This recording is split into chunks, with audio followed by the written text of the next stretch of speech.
Bueno, buenas noches a todos. Vamos a darle inicio a este nuevo ciclo de charlas de los aspectos legales del ejercicio de la medicina veterinaria. La misma va a ser dirigida por el asesor jurídico del Consejo Profesional de Médicos Veterinarios, el doctor Jonathan Pietronave, que es médico veterinario matriculado en el Consejo y a la vez abogado matriculado en el Colegio Jurídico de Abogados de la Capital Federal. Doctor Jonathan, arranquemos nomás. Gracias, Eric. Bueno, buenas noches a todos. Les pido si alguien me puede dar una confirmación, a ver si se escucha bien el audio, si voy a compartir la presentación, a ver también si se ve bien. Ahí hay unos pulgares arriba y sí, se te escucha bien. Perfecto, entonces vamos compartiendo. Por las dudas, voy a aclarar que aquellos que tengan dudas o consultas las pueden ir plasmando en el chat y al finalizar vamos a dar un espacio para poder leerlas y contestarlas una por una. Bien, perfecto. Bueno, debería estar viéndose la pantalla, ¿sí? Vamos entonces a comenzar. De nuevo, buenas noches para todos. Bueno, Eric ya me presentaba, yo soy Jonathan. Desde hace unos meses estoy trabajando en la asesoría legal del Consejo. Bien, durante la charla de hoy vamos a tratar de tocar algunos de los aspectos legales que son más claves o que son más importantes con lo que es el ejercicio de la práctica veterinaria, ¿sí? Más que nada lo que tiene que ver con la práctica clínica, ¿sí? Lo que tiene que ver con la atención a nivel consultorio, a nivel hospitalario y demás. Como se imaginarán, es un mundo, un universo, un montón de cosas súper importantes para poder charlar y conversar. Hicimos una selección para tratar de ajustarlo a una charla de una hora aproximadamente, en base a las consultas y a los temas más frecuentes que suelen ser puntos de consulta por parte de los matriculados, ¿sí? Esos temas los dividimos en dos grandes partes de la charla, una pequeña introducción para poder hablar un poco de esos aspectos jurídicos generales que se aplican a lo que es la actividad profesional del veterinario, y por otro lado un tema muy importante también que en los últimos años ha tomado bastante trascendencia y es lo que tiene que ver con la mala praxis en el ámbito de la clínica de la medicina veterinaria. Para poder hablar de mala praxis, vamos a hacer una pequeña aproximación a lo que tiene que ver con la responsabilidad civil, que como vamos a estar charlando, es un género, si se quiere, dentro del cual la mala praxis sería una especie, ¿sí? Dentro de ese género grande de responsabilidad civil. Y por otro lado, vamos a tratar de esbozar o delinear cuáles son los elementos que tienen que darse para que se configure una mala praxis por una práctica médica de algún colega y que eso haga que haya que brindar algún tipo de reparación. Sí, lo vamos a ir charlando un poquito durante esta presentación. Como les comentaba Eric, si hay alguna pregunta, yo creo que está el chat abierto, pueden ir dejándola por ese medio. Yo no lo voy viendo, tengo minimizado para no perderme en la presentación, pero después retomamos al final de la charla con las consultas que vayan teniendo. Bien, un poco me adelantaba cuando hacía la presentación de los temas que vamos a estar hablando, que los temas que elegimos para poder conversar hoy tienen que ver un poco con lo que desde hace unos cuantos años, bueno, en el ejercicio profesional, ¿no? Por fuera de lo que es en mi relación hoy por hoy con el Consejo, pero en mi ámbito como abogado particular, vengo viendo. Por un lado, y a la cabeza, lo que es la mala praxis, hay muchas consultas por colegas que reciben reclamos por parte de tutores, de propietarios, por presuntos casos de mala praxis, exigiendo algún tipo de compensación por alguna práctica que haya hecho algún colega. Otro punto que nos aqueja bastante a los veterinarios es el tema de la difamación en redes sociales. Es bastante común, lamentablemente, que colegas sufran por parte de propietarios difamación, acoso, comentarios hostiles en distintas redes sociales, en Google Maps y demás. Y por último también hay algunas consultas con lo que tiene que ver con denuncias, tanto por otros colegas o como por tutores, por propietarios, por el accionar de algún colega ante el consejo o el colegio, ¿sí? Dependiendo de cuál sea la jurisdicción en la que ejerza ese profesional. También como un marco introductorio general, tenemos que decir que no existe un marco jurídico específico para poder abordar todos estos temas que fuimos conversando hasta recién. Me refiero a lo que es mala praxis, difamación en redes y demás. Ante esta laguna, si se quiere, ante este vacío normativo, lo que tenemos que hacer es remitirnos a lo que son las normas que aplican a la medicina humana, ¿sí? Entonces vamos a ver que a lo largo de la charla vamos a ir haciendo referencia a algunas leyes y alguna normativa que aplica específicamente a lo que es medicina humana, pero que por analogía nosotros la podríamos aplicar a lo que es la medicina veterinaria ante la falta de un marco legal específico que rija nuestra profesión. Bien, como pregunta de disparador, podemos hacernos cuáles son los deberes o las obligaciones que tiene un veterinario en el ejercicio de la profesión. Para poder responder esta pregunta, es conveniente que traigamos a colación tres conceptos fundamentales y muy genéricos que tienen que ver con el derecho. Por un lado, la definición de obligación o de deber. Una obligación es un deber que está impuesto por el derecho y consiste en aquello que una persona tiene que dar, que tiene que hacer o que no tiene que hacer en relación a otro. ¿Sí? Los invito a que vayamos tratando de llevar estos conceptos del mundo jurídico que son muy ajenos a lo que es la práctica nuestra como veterinarios y llevándolo a lo que es la práctica de lo que cada uno hacemos en el ámbito de la veterinaria. Las obligaciones pueden surgir, por un lado, de las leyes, y cuando hablamos de leyes usamos este término de una manera muy amplia, haciendo referencia a las leyes concretamente, que nos referimos a las normas que son las que salen del Congreso, a decretos, a resoluciones, a disposiciones. Sabemos que nuestra profesión está muy regulada por distintos organismos, por distintos entes que vienen a traer algunas condiciones, algunos requisitos para el ejercicio profesional. Y por otro lado, las obligaciones pueden surgir de lo que son los contratos o los acuerdos de voluntad en las partes. Para nosotros, los veterinarios, vamos a vernos obligados tanto por estos últimos, por las voluntades que se den entre las partes a través de la celebración de un contrato, y también por toda la normativa, ¿sí? Las leyes, los decretos, resoluciones y disposiciones que mencionábamos recién. Bien, entonces, repasando un poco cuáles son esas obligaciones, o si nos tenemos que preguntar cuáles son esas obligaciones, antes de describirlas o tratar de describirlas, porque me adelanto a anticiparles que es algo bastante complejo poder definir exactamente en forma taxativa todas las obligaciones que tenemos como veterinarios. Tenemos que hacer una pequeña distinción en lo que son las obligaciones de medios, obligaciones de hacer y las obligaciones de resultados. Las obligaciones de medios son aquellas que hacen que una persona se comprometa a actuar de un modo diligente y se tiende a buscar el logro de un resultado final, que es lo que está esperando la otra parte, pero sin comprometerse a un resultado específico. ¿Sí?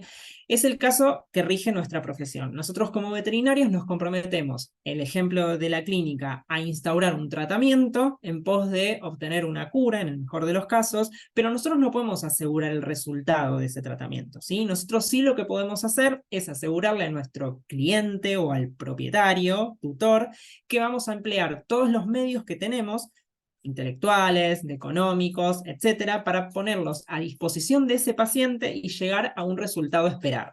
¿Sí? Lo importante de remarcar en este punto es que uno puede cumplir con esa obligación incluso cuando no se llega a un resultado específico. ¿Esto qué quiere decir? Si nosotros instauramos un tratamiento para una patología y no logramos la cura o la remisión, dependiendo de qué se trate, pero ese tratamiento estuvo bien indicado, nosotros vamos a decir que pudimos cumplir con esa obligación, ¿sí? Por más que no se haya llegado a la cura. Esto es muy importante porque esto es un poco la base de lo que tiene que ver con la mala praxis, como vamos a ir viendo un poquito más adelante.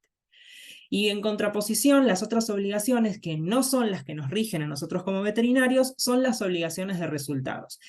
Estas obligaciones hacen que una persona se comprometa, como su nombre lo indica, a llegar a un resultado específico, ¿sí? Y por el contrario también, solo se considera que esa obligación fue cumplida cuando se alcanza ese resultado concreto. Lo importante de esto es que nos quede claro que nosotros como veterinarios solo nos comprometemos a poner todo nuestro conocimiento en pos de un resultado, pero que no nos obligamos a ese resultado específico.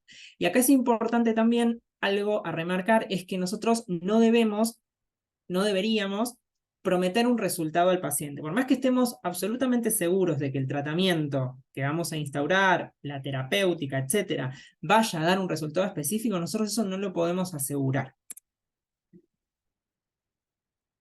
Bien, ¿De dónde surge esto que les comentaba de que las obligaciones de los veterinarios son de medios y no de resultados? De una norma bastante abarcativa, lo que es el mundo del derecho, del Código Civil y Comercial de la Nación. Tiene un artículo específico que regula cómo son las obligaciones de las profesiones liberales y nos dice el Código Civil que las profesiones liberales están sujetas a las obligaciones de hacer. Esto es un poco técnico también, en donde dice que la responsabilidad es subjetiva. Vamos a retomarlo un poquito más adelante esto, pero lo importante de este punto es que nos quede claro que la responsabilidad nuestra como veterinarios es subjetiva. Esto significa que se va a valorar, se va a evaluar cómo es la conducta de ese profesional en una actuación en particular. Y una palabra también importante que tiene que quedar dando vuelta por ahí es el tema de la carga probatoria, pero esto lo vamos a ir conversando en las siguientes diapositivas, no me quiero adelantar. Bien, una vez que hablamos un poco de las obligaciones, de dónde surgen y a qué estamos obligados como veterinarios, otro tema muy importante que va a dar base a los temas principales que vamos a estar charlando un poquito más adelante es el tema de las presunciones. En el mundo del derecho hay muchas presunciones, ahora yo les voy a dar dos ejemplos concretos que aplican a lo que es nuestra profesión, y podríamos decir que una presunción es un proceso mediante el cual se infiere un hecho desconocido que normalmente acompaña a un hecho conocido. Es un poco ambiguo esta definición, vamos a un ejemplo bastante concreto. Una presunción es que la ley se presume conocida por todos, ¿sí? Esto es una presunción, es una ficción. Nadie conoce la ley en su totalidad y en un sentido amplio, como les mencionaba hace un rato, leyes, decretos, disposiciones, reglamentaciones en general. La contracara de esta presunción de que la ley se presume conocida por todos es que las obligaciones de un profesional se presumen conocidas. Llevándolo al terreno nuestro, podríamos decir que un veterinario se presume que conoce todas las obligaciones que tiene, y todo lo que tiene que hacer o dejar de hacer, como mencionábamos al principio cuando hablábamos de la definición de lo que eran las obligaciones. Una presunción muy importante que es central en lo que es el tema de mala praxis es que en aquellos casos en los que no haya una historia clínica o una historia clínica sea llevada en forma deficiente, es una presunción que le juega en contra al profesional actuante, ¿sí? Es decir, un propietario, un tutor nos reclama que por nuestro actuar profesional generamos un daño en su mascota, ¿sí? Nosotros como veterinarios tenemos la obligación de probar que no fue así, ¿sí? Que nosotros actuamos, como es una obligación de medios, de la mejor manera posible, con todo nuestro conocimiento, en pos de un resultado. ¿Cómo vamos a probar eso? Y me estoy adelantando un poco a lo que viene un poco más adelante. El elemento probatorio fundamental en un proceso de mala praxis es la historia clínica.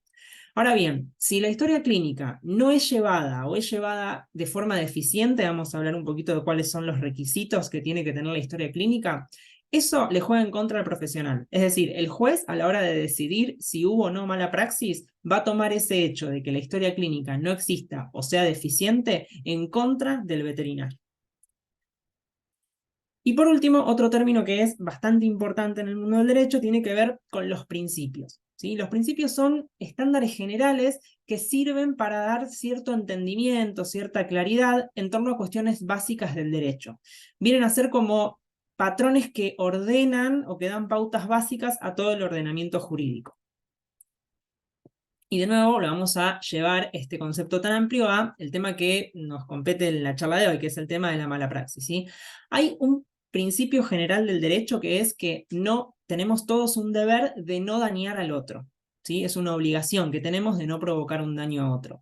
Y como contracara de ese deber, en caso de dañar a otro, tenemos que reparar ese daño injustamente causado. Esto es el pilar de la mala praxis, ¿sí? Porque cuando hay mala praxis se está generando un daño, en el caso nuestro va a ser en la mascota, en el animal de una persona, y ese daño que se está generando de forma injustificada va a dar lugar a la obligación de dar una reparación económica al dueño de esa mascota. Entonces, como les decía, esto es la base de la mala praxis, ¿sí?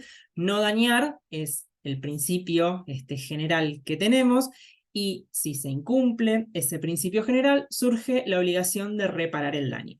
No me quiero adelantar, pero este tema de responsabilidad civil y mala praxis lo vamos a ver unas diapositivas más adelante. Entonces, podríamos decir que nuestro ejercicio profesional va a estar concatenado por obligaciones que debemos conocer y se presumen que las conocemos, por presunciones, como esta que les decía, de que las obligaciones y los deberes se entienden que son conocidos por todos, especialmente por un profesional, y por principios generales. Este sería como el eje básico de la introducción del tema que vamos a estar viendo, ¿sí?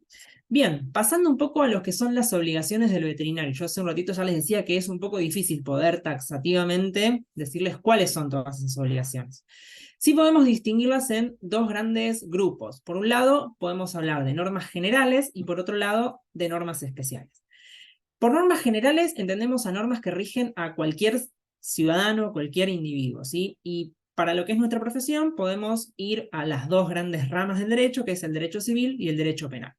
En lo que es derecho civil, uno de los aspectos más importantes es este tema que ya un poquito fuimos comentando, lo que tiene que ver con la responsabilidad civil, con la mala praxis, con esa obligación de reparar. Y por el lado del derecho penal, y si hiciéramos la analogía con lo que es medicina humana, un médico que comete algún caso de mala praxis en una persona podría eventualmente ser acusado de homicidio, ¿sí? Si mata o de tentativa de homicidio, si mata o genera un daño grave en alguna persona. A nosotros eso no nos va a pasar porque para haber homicidio, ese hecho, ese acto tiene que ser sobre una persona. Entonces, la analogía, digamos, de un homicidio que podría darse en medicina humana en el ámbito veterinario está relacionado con lo que tiene que ver con los delitos a la propiedad, porque en nuestro ordenamiento jurídico, hoy por hoy, los animales son entendidos como cosas. Entonces, cualquier daño que alguien genere a alguna cosa que es propiedad de una persona, puede llegar a entenderse como un delito penal y es esa la esfera, digamos, en la que en sede penal un veterinario podría ser juzgado y eventualmente condenado. No es de lo más común realmente porque en general son penas bastante bajas y no es, digamos, la vía por la que el propietario o el quien quiera hacer un reclamo le interesaría ir porque no va a obtener nada a título personal, ¿sí? Una indemnización, es decir, dinero, lo va a obtener en sede civil cuando vaya a hacer una denuncia por mala praxis en ese fuero.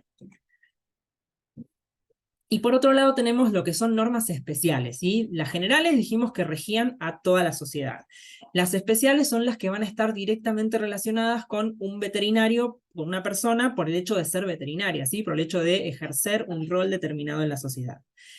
A grandes rasgos podemos decir que estas normas especiales pueden circunscribirse a los códigos de ética, que sabemos que cada colegio y cada consejo dicta su propio código de ética, que es aquella norma que va a regir cómo un profesional debe comportarse. Va a establecer patrones de conducta genéricos y esperables de un veterinario en nuestro caso. Cada profesión tiene sus códigos de ética con normas que son propias de cada profesión. Y por otro lado tenemos normativa específica regulatoria, que esto también un poquito cuando hablábamos de las leyes en sentido amplio mencionábamos. Por ejemplo, normativas del Ministerio de Salud, ¿sí? Tema de tenencia responsable, de algunas vacunaciones obligatorias.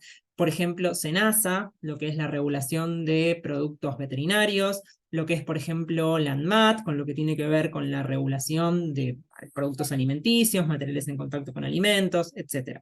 Como profesionales veterinarios tenemos que conocer, y se presume que conocemos, toda la normativa específica que regula todas las cuestiones en las cuales un veterinario podría llegar a actuar, es decir, cuestiones en las cuales un veterinario podría llegar a ser competente. Bien, hecho este primer pantallazo muy genérico de esta introducción muy general, de nuevo, a lo que es el mundo del derecho, podemos ya meternos un poco más en el tema más importante, que es el de mala praxis. Si tuviéramos que dar una definición de mala praxis, podemos decir que es la omisión por parte, en nuestro caso, de un veterinario, de prestar apropiadamente los servicios a lo que está obligado en su actividad profesional. Y vemos que debe darse que como consecuencia de esa omisión, tiene que generar un daño. Acá vemos que en esta pequeña definición casi que englobamos todos los conceptos que fuimos charlando un poquito recién, ¿sí? Que eran tal vez muy técnicos, muy jurídicos, pero es importante tener como una noción muy general para poder eso llevarlo al tema este que nos importa, que es el de la mala praxis, ¿sí? Entonces, hay una omisión de hacer algo que se debiera hacer, y como consecuencia de eso se genera un daño. Ahora sí vamos a ver completa esta diapo que hace un ratito la pasamos con algunas partes en gris. Partíamos de ese principio general, ¿sí? De no dañar. Y como consecuencia de la violación a ese principio, surgía la obligación de reparar ese daño injustamente causado. Esta premisa o esta acción y esta consecuencia es el centro de lo que es la responsabilidad civil.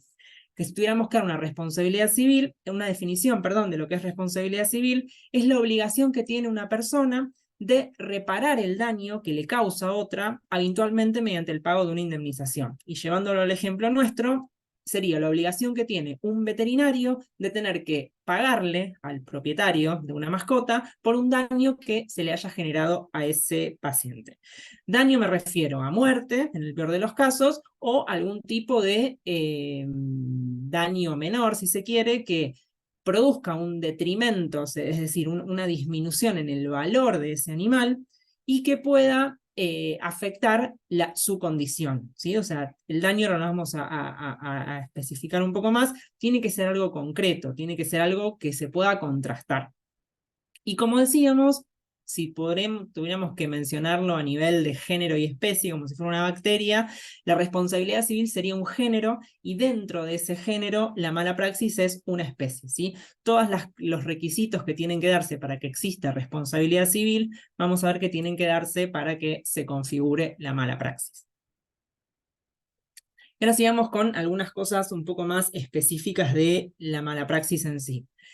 Importante que no toda irregularidad u omisión en el ejercicio de un veterinario, de la profesión veterinaria, va a ser un caso de mala praxis. Es importante que tengamos en cuenta que para que exista un caso de mala praxis, tienen que darse los 4 elementos que son los que configuran la responsabilidad civil, que como recién les decía, la responsabilidad civil abarca a lo que es la mala praxis. Esto es algo bastante técnico, que lo cual no vamos a entrar mucho en detalle, solamente les voy a mencionar cuáles son esos 4 elementos constitutivos que tienen que darse los 4 juntos para que pueda habilitarse la vía, digamos, de que tenga un veterinario que reparar por una cuestión de mala praxis. Por un lado, el daño, que ya un poquito lo mencionábamos. Tiene que haber un menoscabo material o moral, se dice, un detrimento económico, ¿sí? Algo que sea ostensible, que sea palpable. Esto a veces no es tan claro, ¿sí? Porque, por ejemplo, dentro del daño hay un daño bastante común que se suele sumar a lo que es un reclamo, que es el daño moral o el daño psicológico, ¿sí? Es decir, un dueño de un perro puede sentirse dañado en su psiquis o en su moral por algo que le haya pasado a su mascota, ¿sí? Y eso va a ser un rubro que podría eventualmente tener que ser abonado o pagado por un veterinario que haya cometido algún caso de este tipo, ¿sí? Otro punto que tiene que darse es lo que se conoce como antijuridicidad. Muy a grandes rasgos, antijuridicidad, perdón, es algo que es contrario al ordenamiento jurídico. Para lo que es mala praxis, lo que sería contrario sería violar ese deber genérico que hablábamos de no dañar a otro, ¿sí? Entonces, si dañamos a otro y generamos un daño, ya tenemos 2 de los 4 elementos. Otro elemento es la relación de causalidad, que la relación de causalidad lo que hace es unir un evento con un resultado, ¿sí? Debe poder acreditarse que la intervención que haya hecho el colega haya sido directamente la causa de otro evento, de otra situación. Un ejemplo podría ser administrar un fármaco en una dosis elevada o en una raza que no corresponde o en una edad que no corresponde, y está estudiado, hay evidencia científica que ese medicamento en esa dosis o en ese paciente o en ese paciente me refiero a por la raza o por la especie o por la edad, genera un daño concreto. Bueno, ahí tenemos acreditada la relación de causalidad. Y el otro de los puntos, y es el más importante y es en el que podemos nosotros trabajar desde la prevención, si se quiere, es el factor de atribución.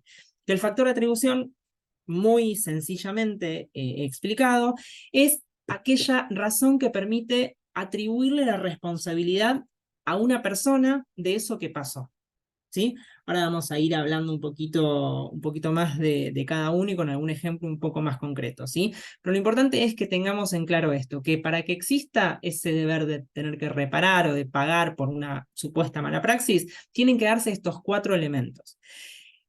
Es bastante fácil, si se quiere, que se generen los 3 que yo mencioné primero: el daño, la antijuridicidad y la relación de causalidad.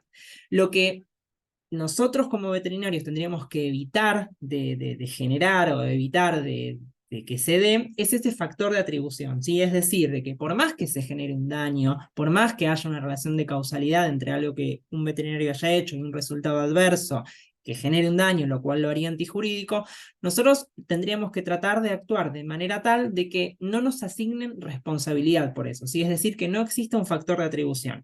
Entonces, de esa forma, no tendríamos que responder porque no se estaría cumpliendo esta premisa fundamental que yo les decía, que es que tienen que darse los 4 elementos. Ahora vamos a ir hablando cómo podemos hacer para evitar esto del factor de atribución, vamos a ir bajándolo un poquito más a lo que es la práctica, ¿sí? Entonces, repasando algunas cosas que son bastante importantes. En la mala praxis, el veterinario no cumple responsablemente su deber y como consecuencia de ello se produce un daño.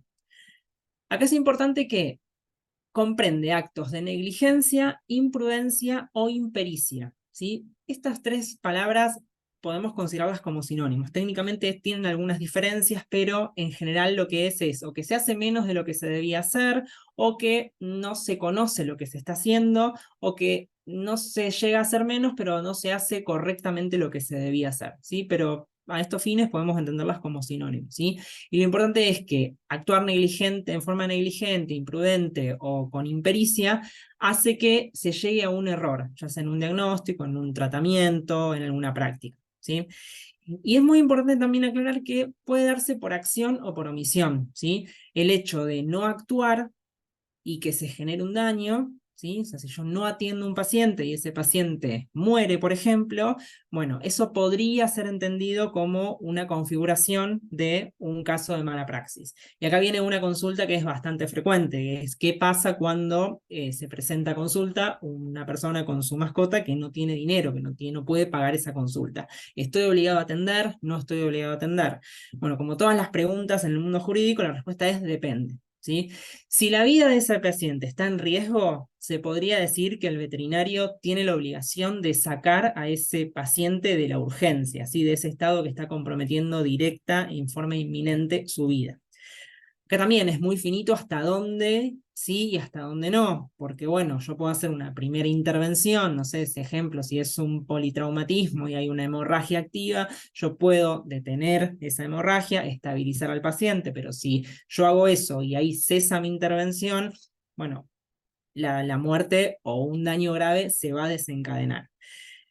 Algo que es parte de las conclusiones de lo que vamos a estar llamando hoy es que cada cuestión depende mucho del contexto y de la situación en particular. Es muy difícil poder dar una respuesta genérica o una instrucción clara para decir, bueno, en este caso hacer tal cosa o no hacer tal cosa y no voy a tener que responder.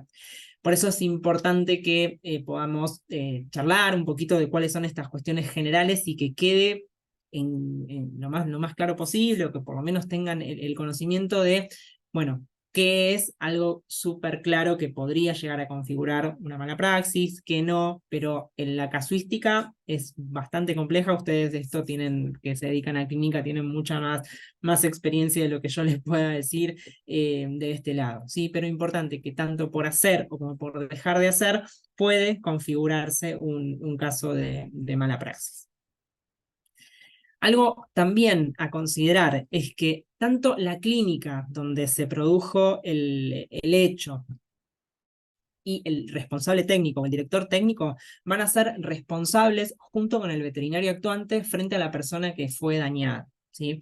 Y esto, bueno, también tiene que ver con cuestiones generales del derecho, que en muchas órbitas pasa esto es lo que se conoce como la responsabilidad solidaria, en donde en la rama del derecho civil viene a responder a alguien que no tuvo tal vez nada que ver directamente con un hecho que haya generado un daño. El ejemplo más común de esto es el de un accidente de tránsito.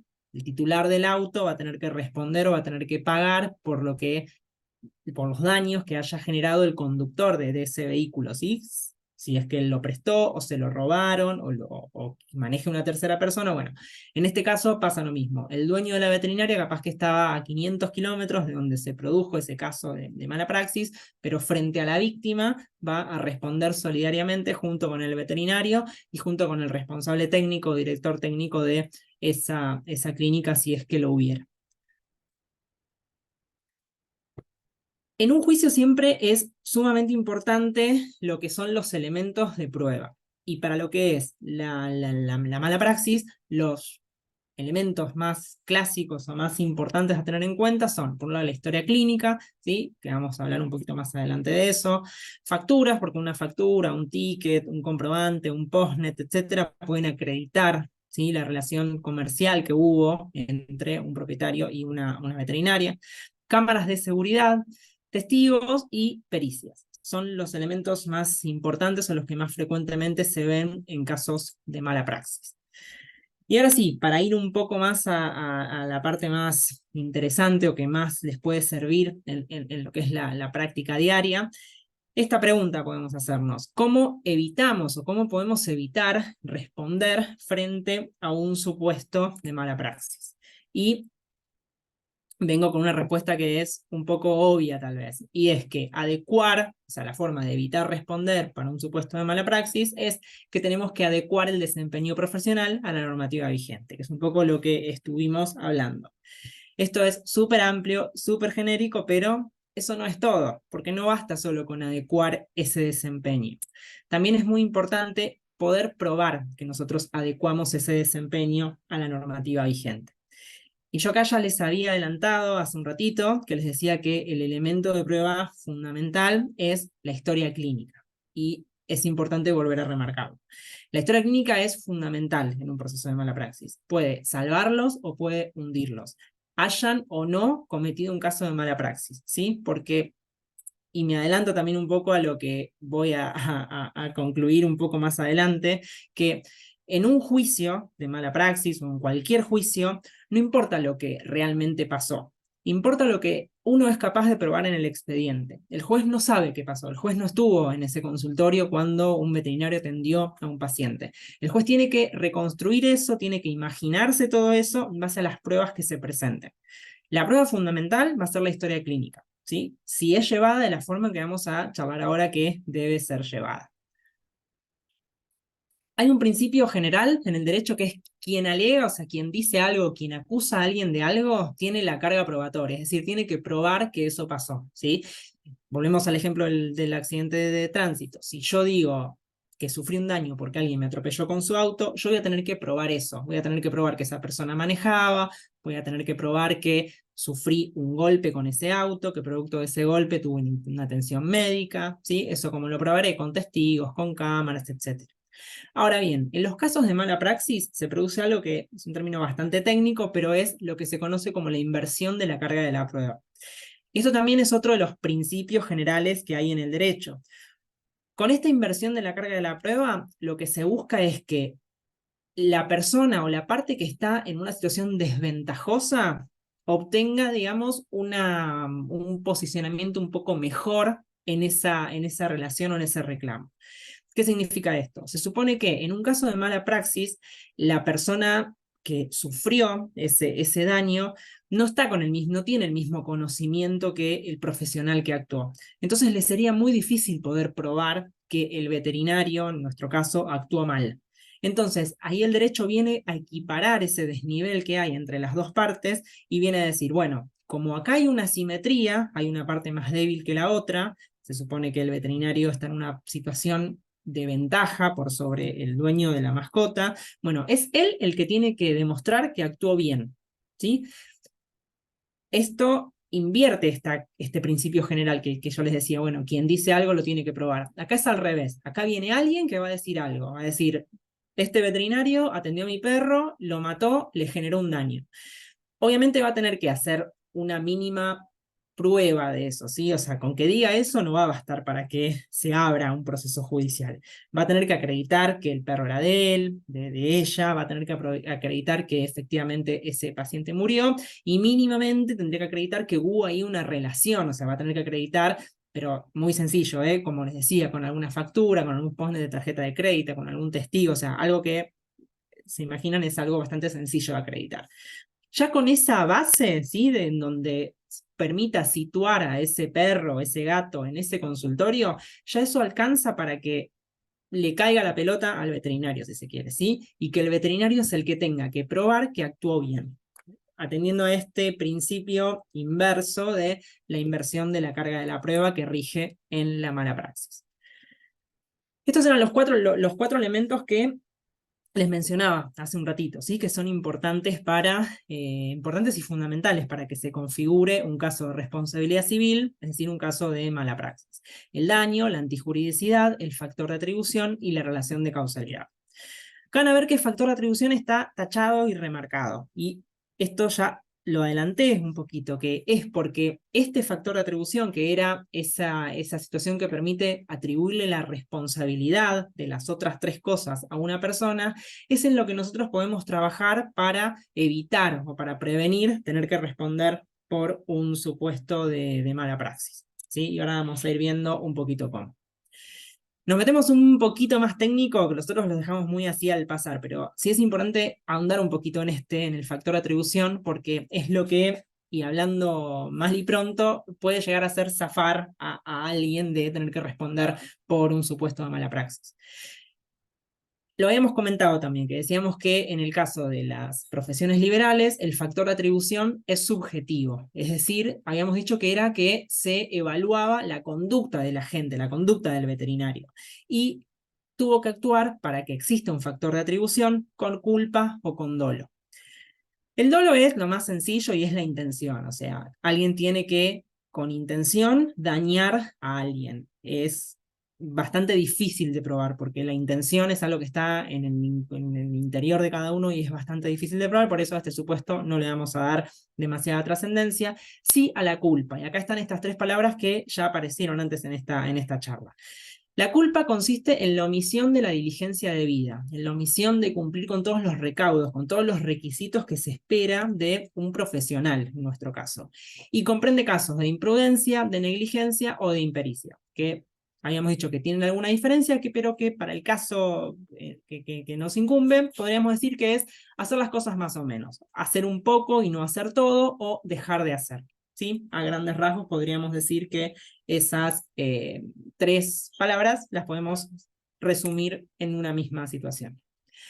Entonces, siguiendo esta lógica de la mala praxis, de que se invierte la carga de la prueba, el veterinario es el que va a tener que probar que no actuó con culpa, es decir, va a tener que probar que no actuó con impericia, que no fue imprudente y que no fue negligente.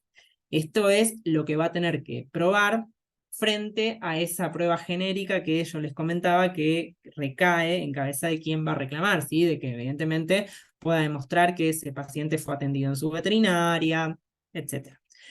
Esto nuevamente atiende a este punto de invertir la carga de la prueba. Habíamos dicho que la historia clínica era como la vedette para este caso, ¿no? O sea, para lo que es responder ante un reclamo de mala praxis. Vamos a entrar en algunas cuestiones que son bastante importantes para llevar una historia clínica en forma correcta, porque también habíamos adelantado que estaba esa presunción de que cuando no existe historia clínica juega en contra del veterinario, y que cuando esa historia clínica es llevada en forma deficiente también juega en contra del veterinario. Entonces, es muy importante que las historias clínicas que ustedes lleven cumplan con estos requisitos que vamos a ir charlando. Y acá viene algo que habíamos comentado al principio, y es que no hay un marco regulatorio específico para esto, ¿sí? Todos estos requisitos que vamos a estar viendo ahora, los tomamos de la ley 26.529, que es una ley que aplica en medicina humana, ¿sí? Que tiene que ver con la historia clínica que rige ese ámbito de la medicina. Ante la falta de una ley específica que regule cómo debe ser la historia clínica para el caso de la veterinaria, por analogía, que es otro de los principios generales del derecho, nosotros podemos decir que si en medicina humana se usan esos criterios, esos requisitos, los podemos tomar para medicina veterinaria, ¿sí? La historia clínica es un documento, dice la ley, que recoge toda la información relativa a la intervención profesional. En esta historia clínica debe constar toda la actuación que se le realiza a un paciente. Estos tres requisitos son fundamentales de la historia clínica que los recepta esta ley, la 26.529, y también una ley relativamente nueva que fue sancionada este año, a principio de año en marzo, si mal no recuerdo, que es la ley 27.706, que regula un poco lo que tiene que ver con la historia clínica electrónica o digital, que un poquito vamos a estar también conversando, porque es una pregunta bastante frecuente, si la historia clínica tiene que ser sí o sí en papel o tiene que ser en computadora. Para responder eso, es importante estos tres caracteres que tiene que tener una historia clínica, que son requisitos que los trae la ley 26.529, que es la integridad, la unicidad y la inviolabilidad. Lo más importante para el tema este de si la historia clínica puede o no ser en papel o digital es el tema de la inviolabilidad, ¿sí?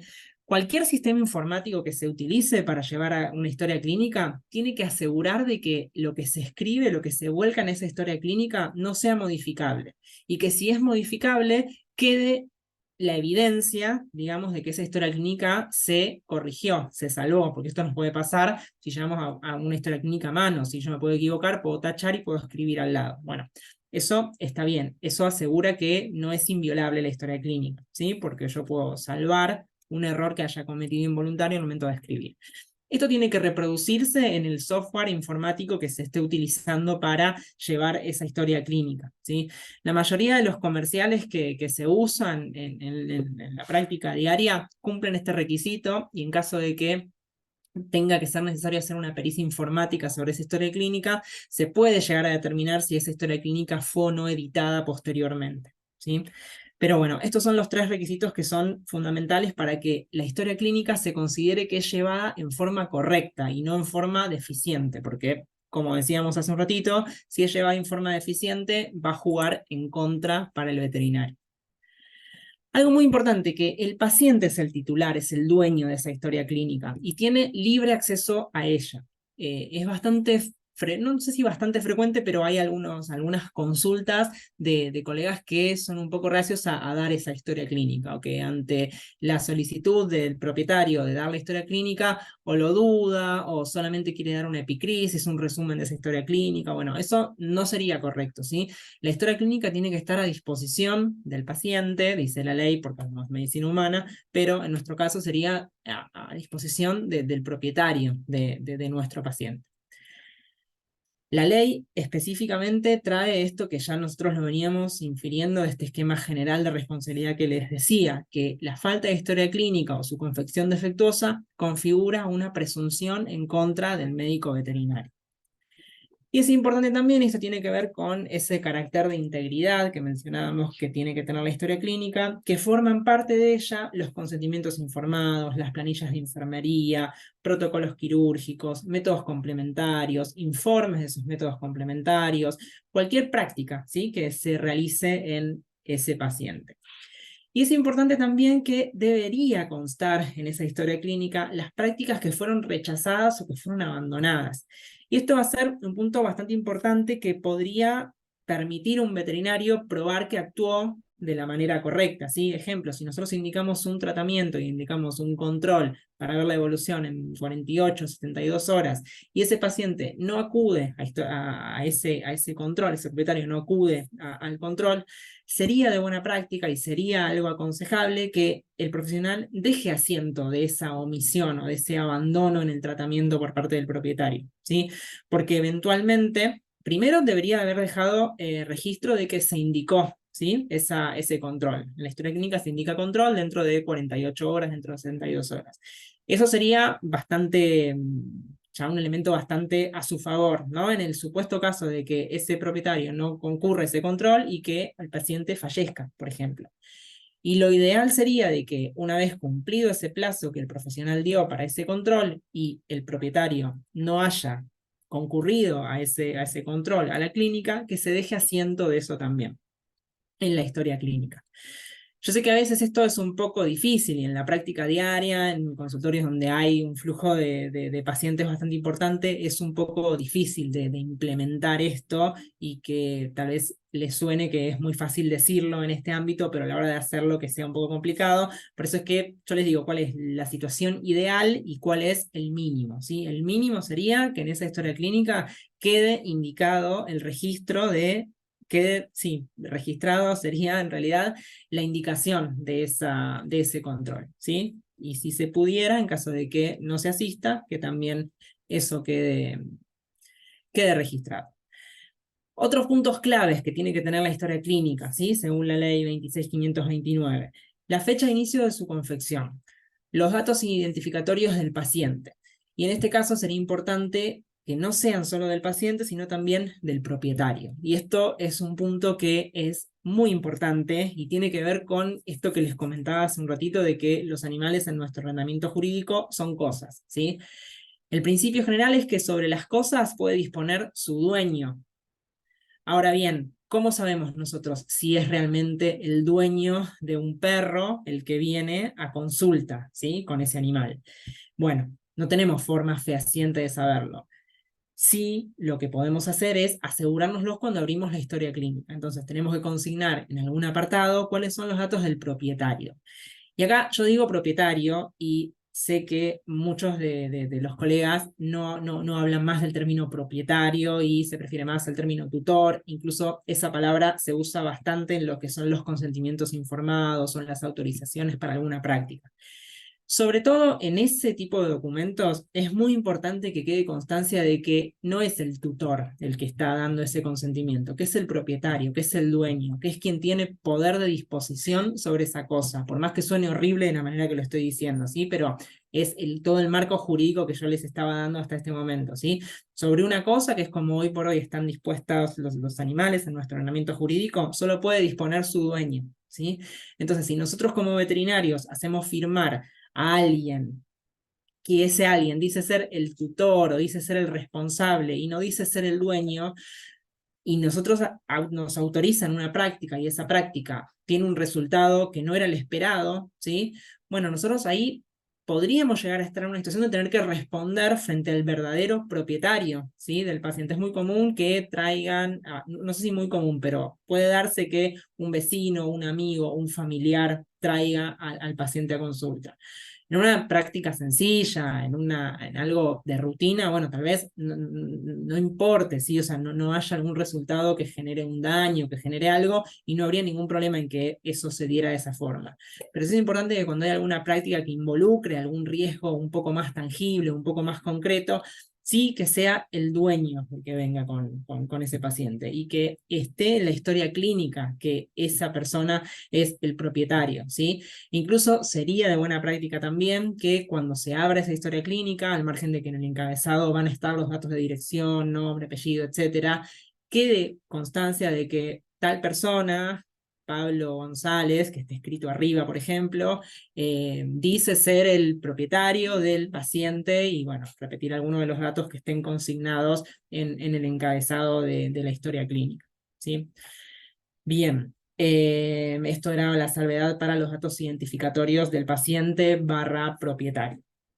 Después también es importante que estén identificados los profesionales que actúan. Y esto es bastante importante, sobre todo en clínicas en donde más de un veterinario accede a la historia clínica o en internaciones, donde a medida que van cambiando los turnos o las guardias, distintos colegas van completando los distintos monitoreos que se le hace al paciente, o alguna medicación que se aplica, o algún dato relevante, y a veces omitimos cargar nuestro ID para que quede quién hizo esa entrada. Bueno, eso sería un punto defectuoso de la historia clínica, ¿sí? Algo que, como habíamos dicho al principio, puede presumirnos en contra, que no esté correctamente identificado quién fue el profesional que actuó.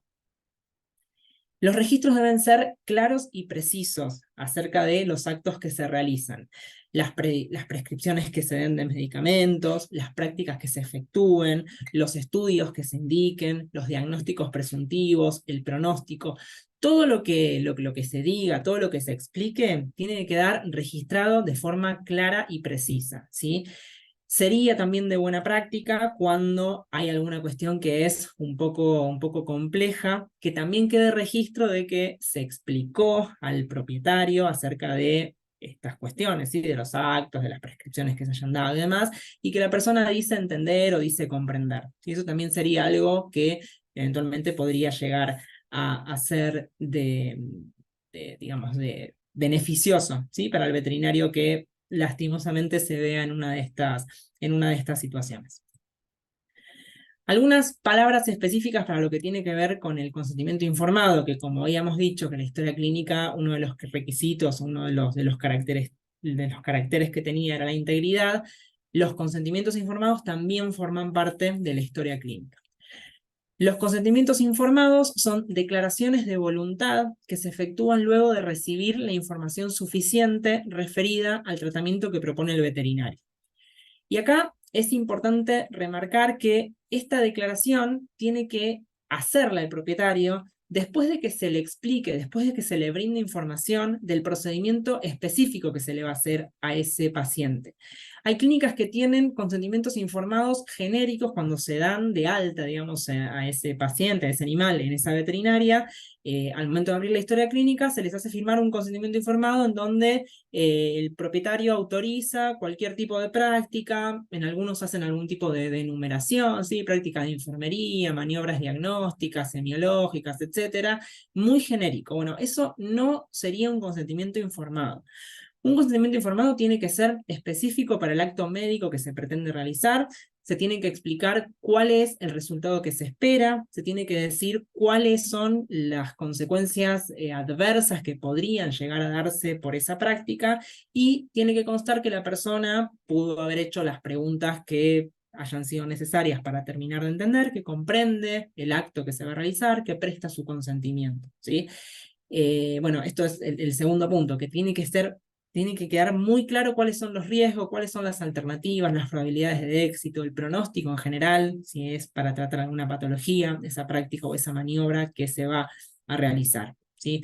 Por eso es que estos consentimientos informados así tan genéricos que a veces se suelen hacer, no terminarían de ser correctos o no terminarían de ser llevados en forma correcta, como decíamos, ¿no? Y de nuevo, esto que ya dijimos varias veces, que eso le juega en contra al veterinario, o es algo que no va a poder ser usado a su favor en un eventual reclamo, o sí va a ser poder usado a su favor, pero tal vez no va a ser tenido en cuenta por el juez que toque decidir en ese caso en concreto. Otro punto muy importante también de la historia clínica tiene que ver con la elección del tratamiento. Nosotros sabemos que hay distintas patologías que ofrecen o que tenemos disponibles una variedad de tratamientos en cuanto a principio activo que se utilice, en cuanto a forma de administración, intervalo posológico, dosis, etc.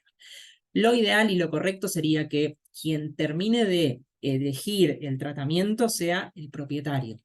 A ver, yo no estoy diciendo que uno diga, bueno, hay que darle un antibiótico y que el veterinario, que el propietario elija cuál es el antibiótico que tiene que dar. No. Lo que sí es importante es que cuando hay alternativas terapéuticas que son un tanto opuestas, digamos, un ejemplo se me ocurre, una piómetra, ¿sí? Bueno, nosotros sabemos que la indicación es la quirúrgica, pero puede haber un tratamiento farmacológico, una intervención medicamentosa. Bueno, eso tendría que quedar escrito, tendría que quedar en la historia clínica de que luego de que se haya informado de que para esa patología existen dos tratamientos posibles, el propietario elige uno, ¿sí? También debería constar que el veterinario recomiende uno en detrimento del otro. O sea, nosotros vamos a recomendar ir por la cirugía, tal vez, en una piómetra, ¿sí? Porque sabemos que puede haber una recidiva, puede volver a pasar en un próximo celo, etcétera, ¿sí? Pero la elección final de ese tratamiento va a tener que estar en cabeza del propietario.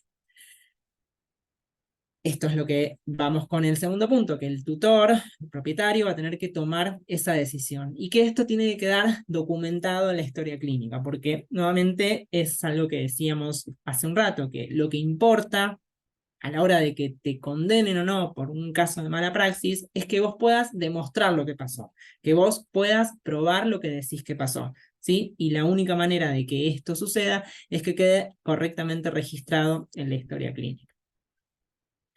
Bien, algunas consideraciones finales en base a todo esto que estuvimos charlando hasta este momento. No basta con ser un buen profesional, tenemos que poder probar que fuimos un buen profesional. ¿Cómo lo probamos? Bueno, de forma muy escueta, pero con algunas de las cosas que fuimos charlando durante el día de hoy: la historia clínica, el contenido, los consentimientos informados, la elección del tratamiento, identificar a quién puede tomar decisiones sobre ese paciente. La verdad no es lo que realmente sucedió, y esto está comillado, ¿no? La verdad es lo que puede probarse en un expediente, ya sea administrativo. O sea, administrativo puede ser porque haya algún sumario, por ejemplo, no sé, algún colega que trabaje en algún organismo público, en el SENASA, en la ANMAT, y que haga algo fuera de lo que se espera que haga. Bueno, en ese caso se va a instruir un sumario, se va a determinar si hubo o no responsabilidad, o, bueno, ya de la rama judicial, y yendo concretamente a lo que estuvimos hablando hasta ahora, un caso de mala praxis, ¿sí? Bueno, no importa lo que pasó, o sea, para el juicio en sí, para ese expediente que va a terminar con una sentencia, lo que pasó no importa, importa lo que puede probarse, ¿sí? Ustedes pueden ser los mejores veterinarios, pero si no llevan una historia clínica y no dejan registro de todas esas prácticas buenas, de todas esas intervenciones correctas que hayan hecho, el juez va a entender que ustedes actuaron mal. ¿Sí? Va a entender que está configurada esa mala praxis siempre y cuando se den el resto de los requisitos que estuvimos charlando. ¿Sí?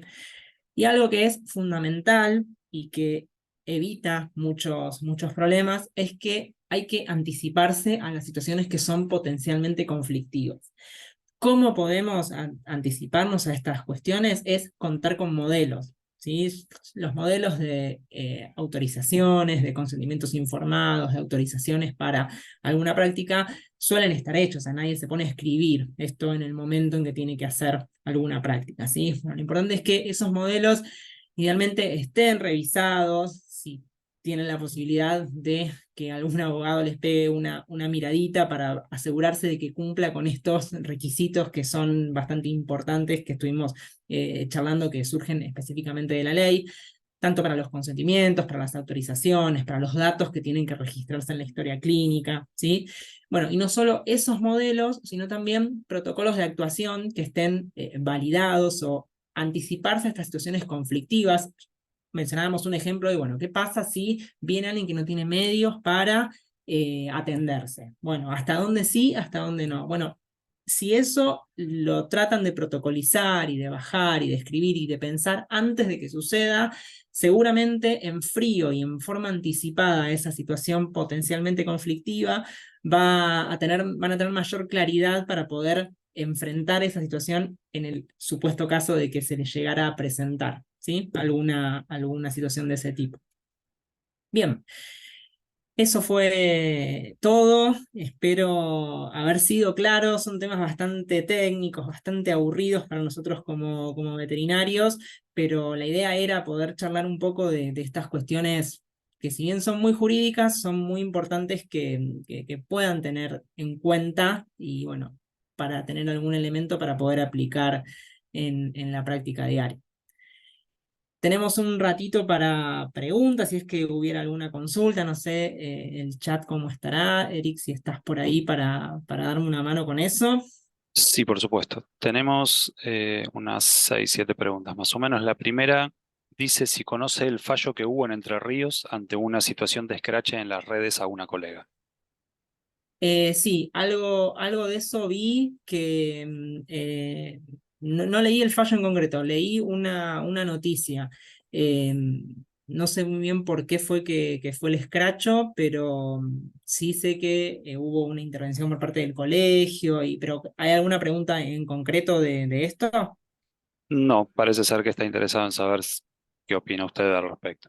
Fue un caso, no te podría dar una opinión porque no leí el fallo y a veces es importante, sobre todo cuando trascienden, ¿no?, este tipo de situaciones, ir a la fuente y leer bien lo que pasó antes de dar una opinión, porque a veces la información puede tergiversarse un poco y lo concreto y lo objetivo es por leer la sentencia, porque uno puede leer una noticia, que es lo que yo hice, y por eso no quiero, sería imprudente de mi parte dar una opinión al respecto. Lo fundamental es leer el fallo, es ver qué pasó, qué es lo que se probó que pasó, y bueno, en base a eso justifica, se supone, la decisión que se tomó. Pero sí, lamentablemente es bastante común este caso de los scratches en redes y demás. Perfecto. La siguiente pregunta es, en caso de especialistas, si recomendás que uno lleve la historia clínica de cada paciente, porque hay veterinarias que uno puede completar esa historia clínica y hay otras que ni llevan la historia clínica directamente. Bueno, en veces en las que tengan algún sistema que sea sólido y que cumpla con estos requisitos que un poco charlábamos, sí, podés completarlo en la historia clínica porque se entiende que el paciente es tratado en ese centro y que su historia clínica, que es universal, digamos, y única, está ahí.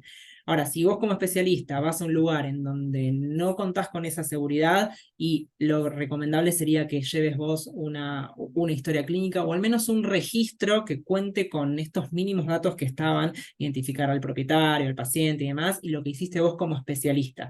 Y ahí sí te aconsejo que sea a mano, bueno, si tenés la posibilidad de ir con una compu, que tengas algún programa informático en tu notebook, que, bueno, sí lo hagas, porque no sirve un Word, no sirve un Excel, no sirve una planilla de Google Drive, porque son todos documentos que vos podés editar, ¿sí? Que no te van a servir eso para probar que no lo editaste o que no lo cambiaste, ¿sí? Después de la intervención. Bien. La siguiente dice, uno como profesional, ¿tiene el derecho de determinar si atiende o no a determinado paciente? Me refiero si, por ejemplo, uno trata a un animal, llegado a un punto, ¿no puede eso generar un problema legal por abandono?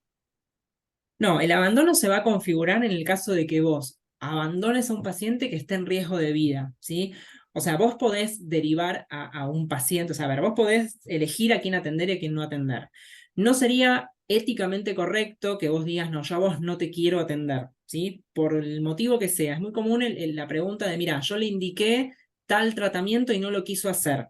Y ahora viene de vuelta. Y yo no lo quiero atender porque yo le indiqué un tratamiento que era complejo, no sé, capaz un paciente renal, que le tenía que decir, bueno, vení cada 48 horas para pasar flioterapia y no venía. Bueno, viene ahora que está con vómitos hace 10 días. Yo no quiero esto porque, bueno, en ese caso lo que podrías hacer es derivar, ¿sí?, al paciente. No decirle no te quiero atender por ese caso en particular, ¿sí? Pero el abandono se configuraría en el caso de que ante una urgencia o ante una situación que requiera una actuación del profesional en forma inmediata, vos no lo hagas, ¿sí? Ahí sí se configuraría un abandono y podría ser un caso de mala praxis por omisión, que era uno de los supuestos que estuvimos charlando un poco. Bien, la siguiente es si sirven realmente a nivel judicial las autorizaciones que uno hace firmar, sea sedación, cirugía, eutanasia, etcétera. Sí, si cumplen con los requisitos que estuvimos charlando, tal vez la pregunta fue anterior a las últimas diapositivas. Tiene que cumplir esos requisitos, que el consentimiento informado tiene que ser bien circunstanciado, ¿sí? Para la práctica en concreto que se va a hacer. Tiene que dar constancia de que se explicó cuáles eran los riesgos, qué es lo que se esperaba, qué probabilidad de éxito hay. Tiene que ser lo más detallado posible para esa intervención en concreta que se va a hacer. Si es una autorización genérica, autorizo a la clínica X a que haga cualquier práctica sobre mi mascota, sobre mi perro, sobre mi gato, eso no sirve, probablemente no sirva. O sea, yo les digo no sirve, pero bueno, siempre la decisión final la va a tener un juez, ¿sí? Habrá jueces con un criterio, habrá jueces con otro. Uno en estos casos trata de ponerse en el rol de, bueno, en el caso que te toque el peor juez, ¿no? O sea, el que sea más estricto. Bueno, el que sea más estricto te va a pedir que esa autorización sea circunstanciada específicamente para esa práctica que vas a hacer. Bien, en alusión a la historia clínica, un doctor pregunta, más bien menciona que él pone control evolutivo en referencia a que deben traerlo si algo le llama la atención o que tengan dudas con respecto al estado de la mascota. Pregunta si esto es correcto o si hay alguna frase legal que él pueda escribir. No, control evolutivo tal vez, o sea, es algo que nosotros en la jerga entendemos, que es que tiene que concurrir un control. Sería bueno si se puede, esto de nuevo es lo que un poco mencionaba, tal vez es complejo si uno está atrapado de trabajo, escribir se indica control en 72 horas. Esa frase sería como la ideal, ¿no? O sea, control evolutivo en cuánto tiempo, porque suponete que vos tenés que probar que le indicaste un control, ¿no? Vos estás tratando una patología que requiere un control cada 48 horas. Vos eso tenés que probar después que le dijiste eso, ¿no? Cada 48 horas. Si vos vas a ir con tu prueba, que tu prueba dice control evolutivo nada más, a vos te pueden decir, bueno, me dijiste control evolutivo, yo entendí que el control era en 15 días, ¿sí? Entonces, ahí es algo que mientras que esté todo bien, no va a haber ningún problema y nadie te va a decir nada y va a estar todo perfecto. O sea, estos consejos o estos tips vienen al caso que podría llegar a ser complicado, ¿no? Y el día que se te presente un problema. Si a vos se te presentara un problema y que un paciente muere, te voy al extremo, ¿eh? Muere porque no concurrió un control y vos no pudiste modificar una dosis, por ejemplo, y vos solo le dijiste control evolutivo, y no sé si te va a ayudar mucho esa frase, ¿sí? Lo ideal sería, se indica control en el plazo que vos consideres. Bien, acá preguntan, en el caso de elaborar informes de especialistas, ¿en qué formato tendríamos que realizarlos? Ya sean informes de rayos X, estudios cardiológicos, si el formato en PDF puede ser modificado. Pero vos lo vas a dar impreso eso. O sea, vos vas a dar impreso el informe que hayas hecho, ¿sí? Con la firma, o si lo das en un PDF, lo ideal sería que sea protegido y que no se pueda editar, o que si es para editar, que quede algún, Adobe tiene algunas funciones, por ejemplo, en donde queda el registro si el archivo se edita o no. Pero el informe que vos hagas te va a quedar una copia en tu historia clínica o en el sistema, ¿sí? Y con eso ya es evidencia suficiente para que quede claro, digamos, la foto, si se quiere, de lo que vos escribiste en ese informe. Bien, consultan también cómo actuar ante un propietario que agrede durante la consulta. Bien. Es también algo bastante controversial. Lo fundamental en ese caso es tratar de requerir el auxilio de la fuerza pública, y tal vez suene un poco extremista, ¿no? Una cuestión así, pero vamos de nuevo a esto que mencioné un montón de veces, de que hay que probar, ¿no? No importa lo que pasó, importa lo que se pueda probar.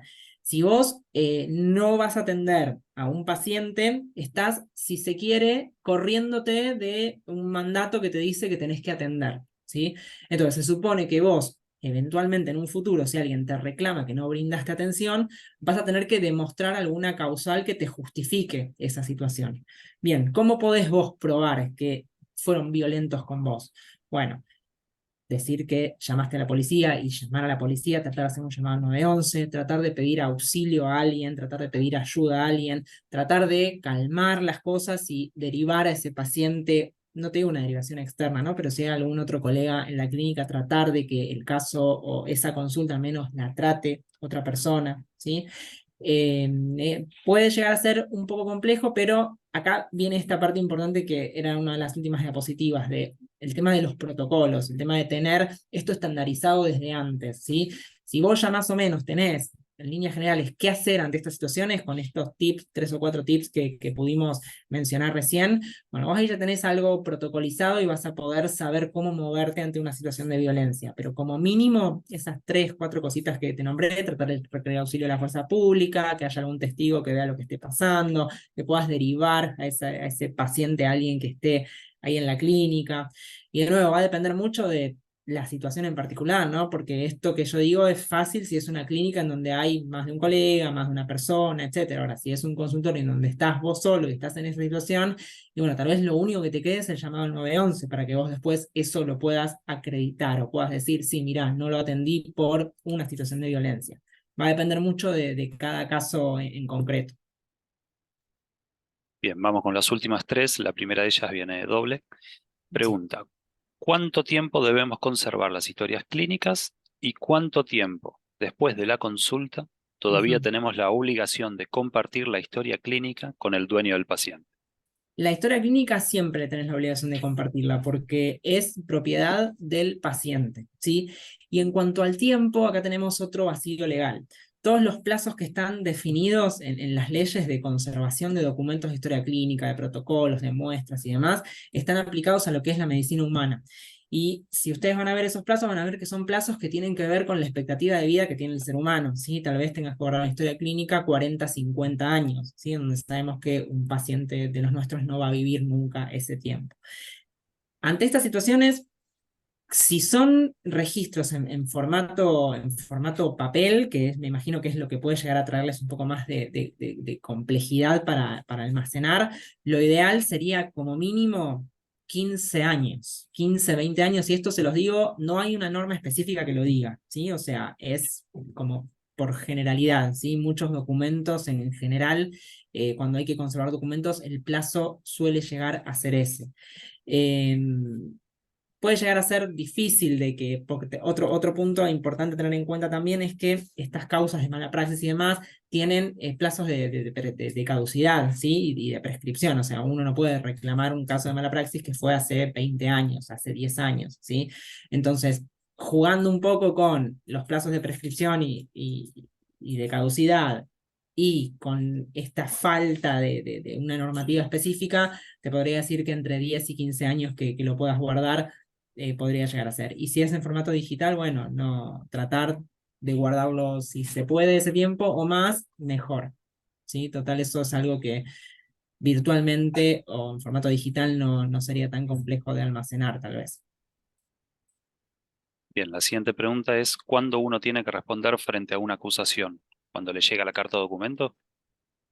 Sí, contra una acusación habría que ver de qué tipo. En general, cualquier reclamo de este tipo, si estamos hablando de una acusación de mala praxis, en general puede arrancar. Hay varios escenarios. Uno es que arranque con una carta documento en donde se pide determinada cantidad de dinero, ¿sí? Otro es que directamente le llegue la notificación para lo que es la mediación prejudicial obligatoria, ¿sí? Que es un requisito previo a cualquier instancia judicial. Esos serían como los caminos más tradicionales, ¿sí? Ahora, puede ser que pase que en el marco no tuvimos tiempo de charlar mucho de cómo es el proceso de un juicio por mala praxis, ¿no? Pero eh, el camino normal sería que alguien demande, que alguien conteste la demanda y que después se produzcan las pruebas. Ese sería como el camino común. Ahora, está previsto que se puedan pedir las famosas medidas cautelares, ¿sí? Que seguramente habrán escuchado hablar. Bueno, una medida cautelar que suele pedirse en los casos de mala praxis es el secuestro anticipado de historia clínica, ¿sí? En donde quien va a reclamar va a un juez y le dice, yo quiero hacer un reclamo por mala praxis, pero necesito esta historia clínica que tiene tal profesional en tal institución porque la necesito para armar mi demanda. Bueno, el juez probablemente otorgue esa medida cautelar y en ese caso el veterinario se va a enterar que lo van a demandar por mala praxis cuando le llegue un oficial de justicia a incautarle esa historia clínica, sea la computadora, sea una historia clínica en papel, etc. Entonces, respondiendo a la pregunta, si te llega una carta de documento, lo ideal sería que consultes lo más rápido posible con un colega abogado, ¿sí? Como para que puedas ver qué te conviene contestar. En general, siempre conviene contestar una carta de documento, por más que sea una acusación completamente infundada, ¿sí? Pero rechazándola siempre conviene contestar. Pero bueno, depende mucho contestar a una acusación en qué marco sea, como para resumir un poco la respuesta. Bien. La siguiente es bastante particular. Pregunta si existe algún protocolo o procedimiento ante una violación con penetración de un canino que llega a la veterinaria, ya que no sabe qué decirle al propietario, con quién debe comunicarse, qué muestras tomar y cómo tomarlas. No hay ningún protocolo en particular que esté definido para esta situación. Yo no sé a qué apuntás con el protocolo, si es un protocolo de lo que es la intervención médica en sí que vos vayas a hacer, o algún protocolo en cuanto a denuncias, ¿sí? En ese caso, esa sería una situación que estaría configurada dentro de lo que es el maltrato animal, ¿sí? La ley 14346. En ese caso, correspondería que vos, si tomaste conocimiento de esa situación y de un delito penal, hagas la denuncia en la fiscalía de esa situación, ¿sí? De la que tomaste conocimiento. Pero no sé si te referís al protocolo por lo que es la actuación médica en sí o por la parte legal, digamos, de qué denunciar o qué hacer.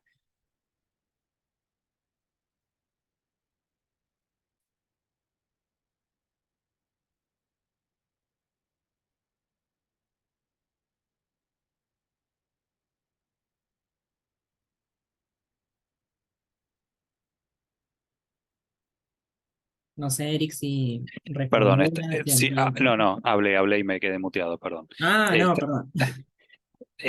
iba a leer las últimas dos, ahora sí, para no extendernos mucho en horario.